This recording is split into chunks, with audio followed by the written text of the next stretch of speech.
السلام علیکم ورحمۃ اللہ وبرکاتہ، نحمده ونصلی علی رسولہ الکریم،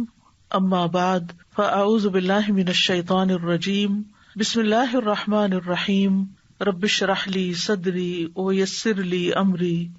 واحلل عقدۃ من لسانی یفقہوا قولی۔ حدیث نمبر 94، غسل۔ عن ابی ہریرہ قال قال النبی صلی اللہ علیہ وسلم للہ تعالی علی کل مسلم حق ان یغتسل فی کل 7 ایام یوما۔ کتاب الجمعہ۔ ابو ہریرہ رضی اللہ عنہ روایت کرتے ہیں، نبی کریم صلی اللہ علیہ وسلم نے فرمایا، اللہ کا ہر مسلمان پر حق ہے کہ وہ ہر ہفتے میں ایک دن ضرور غسل کرے۔ غسل کہتے ہیں اپنے سارے جسم پر ایک خاص نیت سے پانی بہانے کو۔ ہمارے دین میں غسل کی بہت اہمیت ہے، خواہ وہ صرف طہارت حاصل کرنے کے لیے لیا جائے، یا پھر صفائی کے لیے، یا ٹھنڈک پہنچانے کے لیے، یا ایکٹیو ہونے کے لیے۔ تو قرآن و سنت میں اس کی بہت اہمیت ہے اور اس پر زور دیا گیا ہے۔ جہاں تک قرآن مجید کا تعلق ہے تو اس میں خاص طور پر یہ آیت صاف ستھرا رہنے پر بہت ابھارتی ہے۔ سورۃ البقرہ کی آیت نمبر 222، ان اللہ یحب التوابین ویحب المتطہرین، بے شک اللہ خوب توبہ کرنے والوں سے محبت رکھتا ہے اور خوب پاک صاف رہنے والوں سے محبت رکھتا ہے۔ تو متطہر وہ ہوتا ہے جو پانی کے ساتھ اپنی نجاستوں کو صاف کرے اور خوب اچھی طرح صاف کرے۔ جہاں تک سنت کا تعلق ہے تو جیسے یہ حدیث آپ نے پڑھی، اسی طرح بخاری اور مسلم میں ایک اور حدیث بھی ہے، حق علی کل مسلم ان یغتسل فی کل 7 ایام یوما یغسل فیہ رأسہ وجسدہ، کہ ہر مسلمان پر لازم ہے کہ ہر 7 دن میں ایک دن ضرور غسل کرے، جس میں وہ اپنے سر کو بھی دھوئے اور اپنے جسم کو بھی دھوئے۔ تو یہاں حق کا مطلب یہ ہے کہ یعنی یہ بات لازم ہے، اور 7 دنوں میں ایک دفعہ نہانے سے مراد جمعے کے دن غسل کرنا ہے۔ تو جمعے کا غسل جو ہے اس میں ایک تو ثواب کی نیت ہو سکتی ہے کہ انسان اللہ کے رسول صلی اللہ علیہ وسلم کے حکم پر عمل کرتے ہوئے غسل کر رہا ہے۔ جمعہ کا دن خاص دن بھی ہے، اور اس دن پاک صاف ہونا، خصوصاً غسل اور وضو کرنا، یہ بھی ایمان کی علامت ہے، یعنی پاک صاف ہونا ایمان کی علامت ہے، جیسے حدیث میں آتا ہے الطہور شطر الایمان۔ اور دوسرا یہ ہے کہ صاف ستھرا ہونے کے لیے، اپنے جسم سے میل کچیل دور کرنے کے لیے، اور اپنے جسم سے مختلف طرح کی بدبو جو ہے اس کو بھی زائل کرنے کے لیے غسل کرنا چاہیے، کیونکہ جسم کے اندر جو مختلف طرف سے ہم جراثیم لے لیتے ہیں، ہمارے جسم پر بیٹھ جاتے ہیں، تو وہ بہت سے امراض کا باعث بنتے ہیں۔ یعنی صرف کورونا ہی کے جراثیم نہیں ہوتے بلکہ اور بھی ہوتے ہیں۔ تو اس کے لیے ضروری ہے کہ انسان نہاتا رہے، اور خاص طور پر اگر کوئی ایسی وبا پھیلی ہوئی ہو اور لوگوں کے ساتھ انسان کا انٹریکشن ہو تو پھر زیادہ اس کے لیے فائدہ مند ہے نہانا، تاکہ اس کے جسم سے ایسی تمام چیزیں نکل جائیں، صاف ہو جائیں، اور اس کی خوشبو بھی اچھی ہو جائے، کیونکہ جسم کے اندر سے کچھ چیزیں ایسی نکلتی ہیں انسان کے کہ جس سے انسان کا جسم جو ہے وہ بدبودار ہو جاتا ہے، یعنی پسینہ وغیرہ سے۔ تو نہانے کی وجہ سے انسان کو ایک پاکیزگی اور تر و تازگی حاصل ہوتی ہے۔ اسی طرح یہ ہے کہ ایکٹیو ہونے کے لیے، کیونکہ بعض اوقات انسان کے اوپر سستی چھا جاتی ہے، جیسے سونے کے بعد یا تھکاوٹ کے بعد، تو انسان اگر غسل کر لیتا ہے تو اس کی ساری سستی دور ہو جاتی ہے۔ اسی طرح یہ ہے کہ انسان جب گھر سے باہر نکلتا ہے تو اس پر گرد و غبار بھی پڑتا ہے، تو اس کو دھونے کے لیے بھی حضرت عائشہ کہتی ہیں کہ جمعے کے لیے لوگ اپنے گھروں سے اور اوالی سے باری باری آتے تھے، اور وہ اونی عبائیں پہنے ہوئے ہوتے تھے، اور راستے میں ان پر گرد و غبار بھی پڑتا تھا، جس کی وجہ سے ان سے بو پھوٹتی تھی۔ تو ان میں سے ایک انسان رسول اللہ صلی اللہ علیہ وسلم کی خدمت میں حاضر ہوا، اور اس وقت آپ صلی اللہ علیہ وسلم میرے ہاں تشریف فرما تھے۔ تو رسول اللہ صلی اللہ علیہ وسلم نے فرمایا، کیا ہی اچھا ہو کہ تم لوگ اس دن کے لیے صاف ستھرے ہو جایا کرو، یعنی جمعہ کے لیے خاص طور پر۔ اوالی کہتے ہیں مختلف جو مدینہ کے آس پاس آؤٹسکرٹس میں چھوٹے چھوٹے گاؤں سے آباد تھے، تو وہ لوگ پیدل چل کے آتے، دھوپ میں آتے، اور بعض اوقات اگر سواری پر ہوتے جیسے گدھے وغیرہ کی یا اونٹ کی، تو جانوروں کے چلنے سے، زمین کے اوپر پاؤں مارنے سے بھی گرد و غبار اڑتا ہے اور پھر وہ جسموں پہ جا کے بیٹھ جاتا ہے، سر غبار آلود ہو جاتا ہے. لیکن یہ کہ اگر انسان غسل کر کے گھر سے چلا ہو تو کم سے کم احتمال ہوتا ہے کہ انسان ایک ناپسندیدہ حالت میں مسجد میں داخل ہو، کیونکہ جمعہ کا اجتماع عام اجتماعات سے بڑا ہوتا ہے، اور جہاں جتنے زیادہ لوگ اکٹھے ہوں اور خصوصاً موسم گرمی کا ہو تو وہاں ایسی اسمیل ہوتی ہے جو دوسروں کو اذیت دیتی ہے. پھر اسی طرح یہ ہے کہ فرشتے بھی حاضر ہوتے ہیں بڑے اجتماعات میں، اور جمعے کے دن خاص طور پر،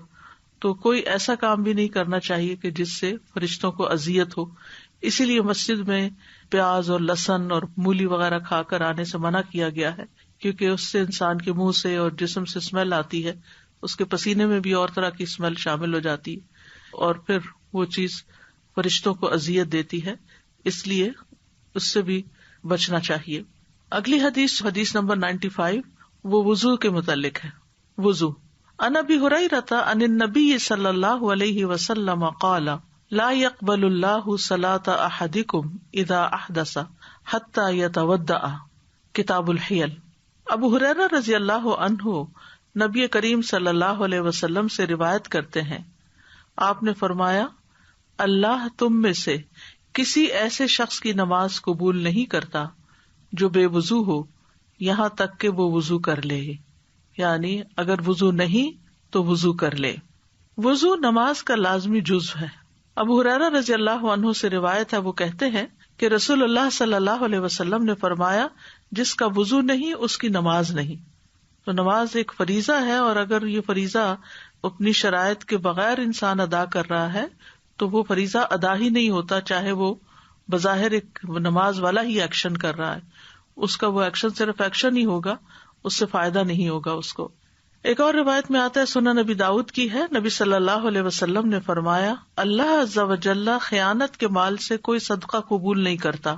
اور نہ ہی بغیر وضو کے کوئی نماز قبول کرتا ہے.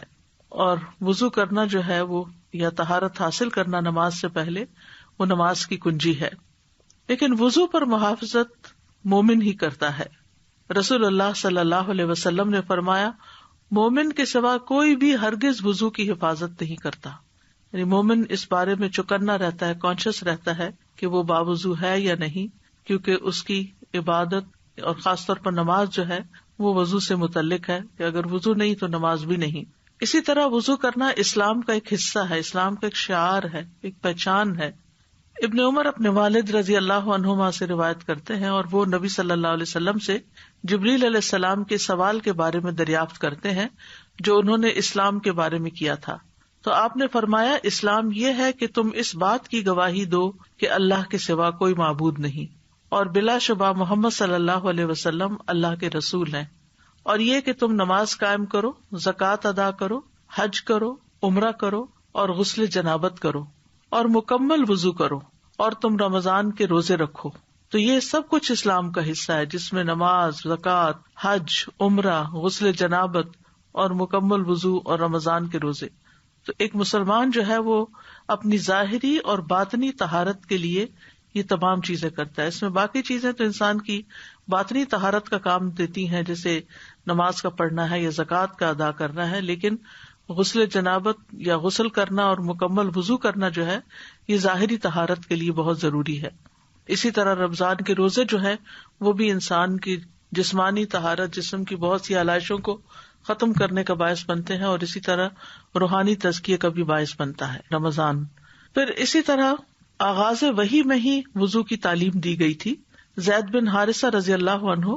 نبی صلی اللہ علیہ وسلم سے روایت کرتے ہیں کہ سب سے پہلی وحی جو جبریل علیہ السلام آپ کے پاس لائے، اس میں انہوں نے آپ کو وضو اور نماز کا طریقہ سکھایا.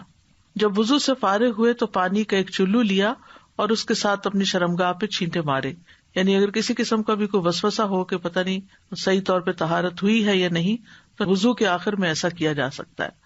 پھر اسی طرح نبی صلی اللہ علیہ وسلم ہر نماز کے لیے نیا وضو کرتے تھے. انس رضی اللہ عنہ کہتے ہیں کہ نبی صلی اللہ علیہ وسلم ہر نماز کے لیے نیا وضو کرتے تھے. راوی کہتے ہیں کہ میں نے کہا کہ آپ لوگ کس طرح کرتے تھے، یعنی صحابہ کا کیا طریقہ تھا. کہنے لگے کہ ہم میں سے ہر ایک کو اس کا وضو اس وقت تک کافی ہوتا تھا جب تک کوئی وضو توڑنے والی چیز پیش نہ آتی. تو اس میں یہ ہے کہ اگر انسان کا وضو نہ رہے، جیسے کہ اس حدیث میں آیا ہے، جس حدیث کی یہاں وضاحت کی جا رہی ہے کہ لا يقبل اللہ صلاۃ احدکم اذا احدث حتی یتودع، کہ اللہ تعالیٰ کسی کی نماز قبول نہیں کرتا جو بے وضو ہو، یعنی وضو ٹوٹ جائے اس کا، احدث، یہاں تک کہ وضو کر لے. تو صحابہ کا یہ طریقہ تھا کہ وہ جب وضو نہیں رہتا تھا تو اس وقت وضو کرتے تھے. امت کو ہر نماز کے لیے وضو کی ترغیب دی آپ نے. آپ صلی اللہ علیہ وسلم نے فرمایا اگر میری امت پر مشقت نہ ہوتی تو میں انہیں ہر نماز کے وقت وضو کا حکم دیتا اور ہر وضو کے ساتھ مسواک کا حکم دیتا. تو اس سے یہ پتہ چلتا ہے کہ افضل یہی ہے کہ انسان ہر نماز کے ساتھ نیا وضو کرے. لیکن یہ کہ اگر مشقت ہوتی ہے اس میں تو پھر اگر پہلے سے وضو موجود ہے اور وضو ٹوٹا نہیں تو انسان اسی وضو کے ساتھ نماز ادا کر سکتا ہے. پھر اسی طرح یہ ہے کہ وضو کامل ہونا چاہیے اور پورے اہتمام کے ساتھ سارے جسم کے اعضاء کو مل مل کے دھونا چاہیے جن کو وضو میں دھونا ضروری ہوتا ہے. رفاع بن رافع رضی اللہ عنہ سے روایت ہے کہ وہ نبی صلی اللہ علیہ وسلم کے پاس بیٹھے ہوئے تھے. آپ نے فرمایا کسی کی نماز اس وقت تک مکمل نہیں ہوتی جب تک وہ اپنا وضو اس طرح کامل طور پر نہ کرے جس طرح اسے اللہ تعالیٰ نے حکم دیا ہے، یعنی اپنا چہرہ دھوئے اور کوہنیوں تک اپنے دونوں بازو دھوئے، اپنے سر کا مسح کرے اور ٹخنوں تک اپنے پاؤں دھوئے. تو یہ وضو کے فرائض ہیں، کیونکہ ان میں سے اگر کوئی چیز چھوٹ جائے تو وضو نہیں ہوتا. نبی صلی اللہ علیہ وسلم نے کامل وضو نہ کرنے والے کو دوبارہ وضو کرنے کا حکم دیا تھا. انس بن مالک کہتے ہیں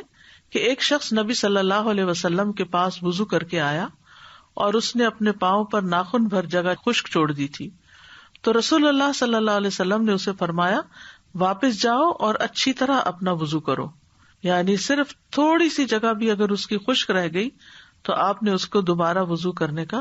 حکم دیا. اس سے اندازہ کیا جا سکتا ہے کہ اس کی کتنی زیادہ اہمیت ہے. یہ حدیث جو ہے کہ لا يقبل اللہ صلاۃ احدکم، کہ اللہ تعالیٰ تم میں سے کسی ایک کی نماز قبول نہیں کرتا، تو اس کا مطلب یہ کہ خواہ کوئی مرد ہو یا عورت ہو یا نوجوان ہو،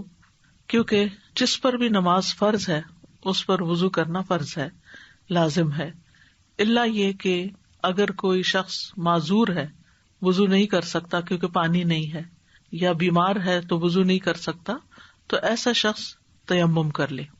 یعنی صرف عذر کی صورت میں انسان وضو چھوڑ سکتا ہے، جبکہ عام حالات میں وہ وضو کو چھوڑ نہیں سکتا اگر اس کو وضو کی ضرورت ہے، کیونکہ وضو کے بغیر نماز پڑھنا جو ہے وہ حرام ہے. اور یہاں پر احدث کا لفظ استعمال ہوا ہے وضو ختم ہونے کے معاملے میں. تو حدث جو ہوتا ہے وہ دو طرح کا ہوتا ہے، ایک حدث اکبر ہوتا ہے جو جنابت ہوتی ہے، اور دوسرا حدث اصغر جس میں انسان کے جسم سے کچھ مادے ایسے نکلیں کہ جن کی وجہ سے وضو ٹوٹ جائے. تو نواقض الوضو جو ہیں جن پر سب کا اتفاق ہے وہ یہ کہ سبیلین سے، یعنی پیشاب کے اگلے رستے سے یا پچھلے رستے سے کوئی بھی چیز جو نکلے، اور وہ نکلنے والی چیز جو ہے اس میں پخانہ، پیشاب، منی، مزی، ودی اور گیسز، اسی طرح حیض کا خون، استحاضہ کا خون، نفاس کا خون، اسی طرح عورت کی فرج سے نکلنے والی رطوبت، باقی چیزیں وضو توڑ دیتی ہیں اور وہ نجس ہوتی ہیں. لیکن مزی اور جو گیسز جسم سے نکلتی ہیں یا عورت کی شرمگاہ سے جو رطوبت نکلتی ہے یہ ناپاک نہیں ہوتی، یعنی اس سے جسم ناپاک نہیں ہوتا، لیکن وضو ٹوٹ جاتا ہے. پھر اسی طرح یہ ہے کہ انسان اگر سو جائے تو اس کا وضو ٹوٹ جاتا ہے. اگر اس پر کوئی بے ہوشی طاری ہو جائے، کوئی جنون ہو جائے یا وہ نشے میں آ جائے کسی وجہ سے، اگرچہ نشہ حرام ہے لیکن پھر بھی اگر جیسے بعض اوقات آپریشن وغیرہ کے لیے انستھیزیا دیا جاتا ہے جس کی وجہ سے عقل چلی جاتی ہے، یعنی انسان گہری نیند سو جاتا ہے، تو اس صورت میں بھی وضو نہیں رہتا. اسی طرح شرمگاہ کو ہاتھ لگانے سے وضو ٹوٹ جاتا ہے، لیکن اگر عورت اپنے بچے کو دھو رہی ہے، اس کو صاف کر رہی ہے تو اس کا وضو نہیں ٹوٹے گا. اسی طرح اونٹ کا گوشت کھانے سے بھی وضو نہیں رہتا، اس میں دوبارہ وضو کرنے کی ضرورت ہوتی ہے. اگلی حدیث ہے حدیث نمبر 96، یہ مسواک کے بارے میں ہے. ان ابی ہریرہ رضی اللہ عنہ ان رسول اللہ صلی اللہ علیہ وسلم قال لولا ان اشق علی امتی او لولا ان اشق علی الناس لامرتهم بالسواک مع کل صلاۃ۔ ابو ہریرہ رضی اللہ عنہ سے روایت ہے کہ رسول اللہ صلی اللہ علیہ وسلم نے فرمایا، اگر میں اپنی امت یا لوگوں پر گراں نہ سمجھتا تو انہیں ہر نماز کے ساتھ مسواک کرنے کا حکم ضرور دیتا۔ تو اس سے یہ پتہ چلتا ہے کہ ہمارے دین نے ہمیں مسواک کی ترغیب دی ہے کہ ہم نماز سے پہلے مسواک کریں۔ اس میں آپ دیکھیے کہ مسواک جو ہے وہ درخت کا بھی ہوتا ہے، اور اس کے علاوہ اگر ٹوتھ پیسٹ کے بغیر آپ صرف برش سے اپنے منہ کو صاف کر رہے ہیں تو انشاءاللہ وہ بھی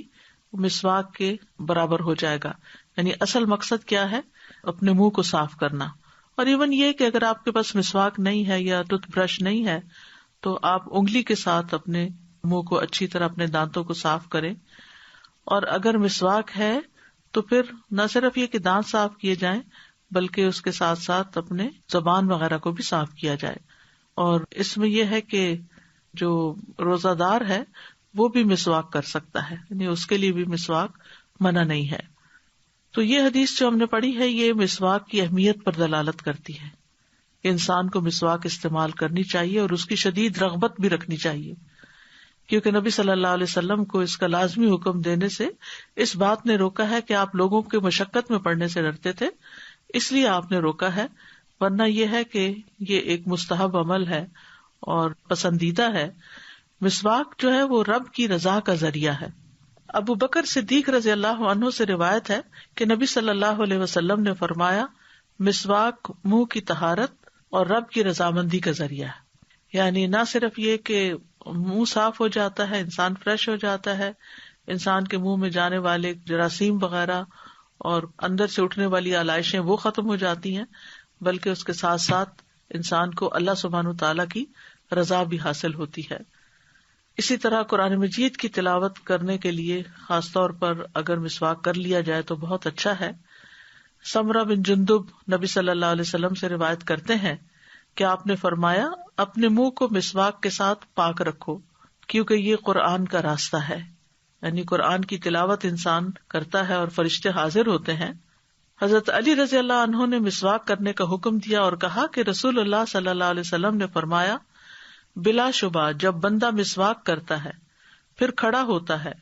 اور نماز پڑھتا ہے تو اس کے پیچھے فرشتہ کھڑا ہو جاتا ہے اور اس کی قرات غور سے سنتا ہے اور اس سے قریب ہو جاتا ہے حتیٰ کہ وہ اپنا منہ اس کے منہ پر رکھ دیتا ہے، پھر قرآن کا جو حصہ بھی اس کے منہ سے نکلتا ہے فرشتے کے پیٹ میں چلا جاتا ہے، لہٰذا تم قرآن کے لیے مسواک کے ذریعے اپنے منہ پاک رکھو۔ تو اس لیے بہت ضروری ہے کہ انسان نماز سے پہلے، تلاوت قرآن سے پہلے اپنے منہ کو پاک صاف رکھے۔ پھر اسی طرح یہ ہے کہ جب بھی وضو کیا جائے تو ساتھ مسواک کر لیا جائے تو وہ زیادہ فائدہ مند ہے بنسبت بغیر مسواک کے وضو کرنے کے۔ محمد بن یحییٰ بن حبان کہتے ہیں کہ میں نے عبداللہ بن عمر رضی اللہ عنہ سے کہا کہ ابن عمر وضو سے ہوں یا بے وضو، وہ ہر نماز کے لیے پابندی سے وضو کرتے ہیں، اس کی کیا وجہ ہے؟ یعنی عبداللہ بن عمر کے بیٹے کا نام بھی عبداللہ تھا، تو ان سے یہ پوچھتے محمد بن یحییٰ بن حبان، تو انہوں نے جواب دیا کہ انہیں اسماء بنت زید بن خطاب نے بتایا کہ عبداللہ بن حنظلہ بن ابی عامر نے انہیں بتایا کہ رسول اللہ صلی اللہ علیہ وسلم کو پہلے حکم دیا گیا تھا کہ ہر نماز کے لیے وضو کریں، خواہ پہلے وضو سے ہوں یا بے وضو۔ یعنی ابتدائے اسلام میں ہر نماز کے لیے نیا وضو ضروری تھا،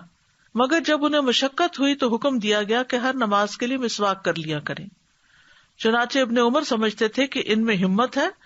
لہٰذا وہ ہر نماز کے لیے نیا وضو کرتے۔ تو بہرحال اس سے دو باتیں پتہ چلتی ہیں، ایک یہ کہ ابتدائے اسلام میں ہر نماز کے لیے نئے وضو کا حکم تھا، اور دوسرے یہ کہ ہر نماز سے پہلے وضو کے ساتھ مسواک کیا جائے، لیکن یہ حکم وجوب میں نہیں ہے۔ نبی صلی اللہ علیہ وسلم کی عادت تھی کہ دن یا رات میں جب بھی سو کر اٹھتے تو وضو سے پہلے مسواک کیا کرتے تھے۔ اسی طرح حذیفہ رضی اللہ عنہ سے روایت ہے، وہ کہتے ہیں کہ جب رسول اللہ صلی اللہ علیہ وسلم تہجد کے لیے کھڑے ہوتے تو اپنا منہ مسواک سے اچھی طرح صاف فرماتے،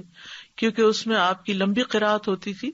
اور جیسا کہ ابھی ہم نے پڑھا کہ فرشتہ حاضر ہوتا ہے اور اپنا منہ قرآن پڑھنے والے کے منہ پر رکھ دیتا ہے، تو اس صورت میں منہ کا پاک صاف ہونا بہت ضروری ہے، ورنہ فرشتے جو ہیں وہ گندگی سے اور بیڈ اسمیل سے نفرت کرتے ہیں اور اذیت محسوس کرتے ہیں۔ پھر اسی طرح ابن عباس تو کہتے ہیں کہ رسول اللہ صلی اللہ علیہ وسلم رات کو 2 رکعت نماز پڑھ کر سلام پھیرتے اور مسواک کرتے، یعنی اتنی زیادہ ان کے ہاں اہمیت تھی کہ ہر 2 رکعت کے بعد تازہ مسواک کرتے۔ اسی طرح صحابہ کا عمل بھی یہ رہا ہے کہ وہ وضو کے ساتھ مسواک کیا کرتے تھے۔ زید بن خالد جوہنی سے مروی ہے، وہ کہتے ہیں کہ میں نے رسول اللہ صلی اللہ علیہ وسلم کو فرماتے ہوئے سنا، اگر میری امت کے لیے مشقت نہ ہوتی تو میں انہیں ہر نماز کے وقت مسواک کا حکم دیتا، یعنی میں ان کو پابند کر دیتا۔ ابو سلمہ کہتے ہیں پھر میں نے دیکھا کہ زید رضی اللہ عنہ مسجد میں بیٹھے ہوتے تھے اور مسواک ان کے کان پر رکھی ہوتی تھی، جیسے کسی کاتب کا قلم اس کے کان پر ہوتا ہے، تو جب نماز کے لیے اٹھتے تو مسواک کر لیتے، یعنی اتنا زیادہ وہ نمازوں سے پہلے وضو اور مسواک کا خاص طور پر اہتمام کیا کرتے تھے۔ ہم سب کو اس بات پر توجہ دینی چاہیے کہ اگر ہم صرف ان چھوٹی چھوٹی سنتوں پر ہی عمل کر لیں تو اجر و ثواب تو اپنی جگہ ہے، اللہ کی رضا بھی ہے، لیکن اس کے ساتھ ساتھ ہم دنیا کے کتنے مسائل سے بچ سکتے ہیں، کتنی بیماریوں سے پریونشن ہو سکتی ہے، اور کتنی تکلیفوں سے ہم نجات پا سکتے ہیں، کیونکہ بہت ساری بیماریاں معدے سے شروع ہوتی ہیں، اور معدے سے جو کچھ جاتا ہے وہ منہ کے راستے جاتا ہے، اور اگر منہ صاف ہوگا تو معدے میں صاف ستھری طیب چیز پہنچے گی، اور اگر منہ گندا ہوگا تو پھر منہ کی علائشیں ساتھ کھانے کے مل کے معدے میں اتریں گی، جس کی وجہ سے مزید بیماریاں پیدا ہوگی۔ اور اس کے علاوہ دنیاوی فائدے بھی بہت ہیں، دانت صاف ہوتے ہیں تو دانت چمکتے ہیں، دانتوں میں بیکٹیریا نہیں لگتا، گمز صاف ہوتے ہیں۔ اب ٹنگ کلینرز الگ طور پہ بنے ہیں، حالانکہ اگر پراپر مسواک لیا جائے اور اس کو چبا کر نرم کر لیا جائے تو اس سے زبان صاف کی جا سکتی ہے۔ حتیٰ کہ نبی صلی اللہ علیہ وسلم جب مسواک کیا کرتے تھے تو آپ کے گلے سے او او کی آواز آتی تھی، یعنی حلق تک آپ اس کو لے جاتے تھے، حلق بھی اس سے صاف کرتے تھے۔ پھر اسی طرح یہ ہے کہ ماؤتھ واش کی بھی ضرورت نہیں رہتی، یعنی مسواک جو ہے وہ ماؤتھ واش کا بھی کام کرتا ہے۔ اگرچہ ٹوتھ برش کیا جا سکتا ہے، اس میں ممانعت نہیں کی گئی، لیکن ہم دیکھتے ہیں کہ ٹوتھ برش جب ایک دفعہ منہ صاف کرتے ہیں تو جو کچھ منہ کے اندر سے نکلتا ہے وہ اس کے ساتھ پلاسٹک کے چپک جاتا ہے۔ پلاسٹک ایسی چیز ہے جس پر جرمز جو ہیں وہ بہت دیر تک چپکے رہتے ہیں، میٹل کی نسبت، شیشے کی نسبت، اور بمشکل اس سے نکلتے ہیں۔ تو جو فائدے مسواک کرنے، لکڑی کی مسواک کرنے کے ہیں، وہ فائدے کسی اور چیز میں نہیں ہے۔ تو درختوں کی ٹہنیاں، بعض درخت جو ہوتے ہیں ان کے مسواک جو ہیں وہ دوسروں کی بنسبت زیادہ اچھے ہوتے ہیں۔ پھر ہمیں اگر طریقہ نہیں آتا تو طریقہ سیکھ لینا چاہیے اور اس کے فضائل اور برکات سے فائدہ اٹھانا چاہیے اور اجر و ثواب بھی کمانا چاہیے۔ دنیا کے فائدے تو سیکنڈری چیز ہیں، اصل چیز جو ہے وہ دین کا فائدہ ہے، ہمارے اعمال میں اضافے کا باعث ہے، کیونکہ یقینی طور پر وہ نماز جو تازہ وضو کے ساتھ اور مسواک کے ساتھ پڑھی جاتی ہے اس کا اجر و ثواب زیادہ ہے بنسبت اس نماز کے کہ جو ہم ویسے ہی پڑھ لیتے ہیں۔ اسی طرح مسواک کی جو ٹہنیاں ہوتی ہیں مختلف درختوں کی، ان میں جیسے زیتون کی مسواک ہے، جیسے نیم کی مسواک ہے، یعنی کوئی بھی چیز جو میسر ہو اس سے کی جا سکتی ہے۔ ہمیں لازمی طور پر کسی ایک خاص قسم کی لکڑی کو استعمال کرنے کے لیے نہیں کہا گیا، جو بھی جس علاقے میں مسواک میسر ہوں۔ اور مسواک جو ہے اس کی ٹہنیاں اگر توڑ کر خشک کر لی جائیں تو وہ کافی عرصے تک کام آتی ہیں اور ان کا بھی فائدہ ہوتا ہے۔